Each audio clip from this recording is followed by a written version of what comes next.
اگر آپ گناہوں میں ڈوبے ہوئے ہیں، اگر دل سیاہ ہو چکا ہے، اگر ندامت کے آنسو بھی خشک ہو چکے ہیں، تو بس یہ حدیث سن لو، پھر تمہیں مایوسی کا حق نہیں رہے گا۔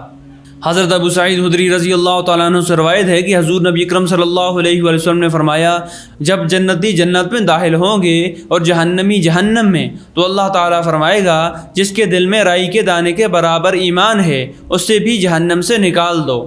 ان کا حال کیا ہوگا؟ یہ وہ لوگ ہوں گے جو دنیا میں گناہوں میں لت پت رہے، لیکن دل میں ایک چمکتا ہوا ذرہ ایمان کا باقی تھا۔ جب جہنم سے نکالے جائیں گے تو سیاہ ہو چکے ہوں گے جیسے کوئلہ، جیسے جلے ہوئے وجود، لیکن رب فرمائے گا اب انہیں زندگی کی نہر میں ڈال دو۔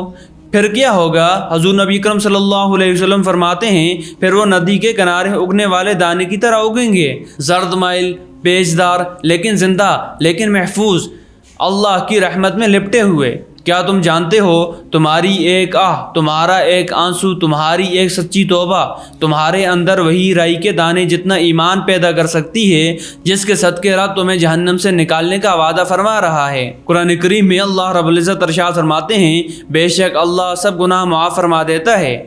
سوچنے کا مقام ہے، آج اگر تم گنہگار ہو، آج اگر تم دور ہو تو سن لو، یہ حدیث تمہارے لیے ہے۔ بس رائی کے دانے جتنا ایمان بچا لو، وہ تمہیں جہنم سے نکال لے گا۔ مت سوچو کہ تم بہت گنہگار ہو، مت کہو کہ میرے لیے بخشش نہیں، بس ایک بار سچے دل سے کہو یا اللہ مجھے معاف کر دے، میرے اندر ایمان بچا لے، مجھے رائی کے دانے جتنا ایمان دے دے تاکہ تیرا وعدہ میرے لیے بھی ہو جائے۔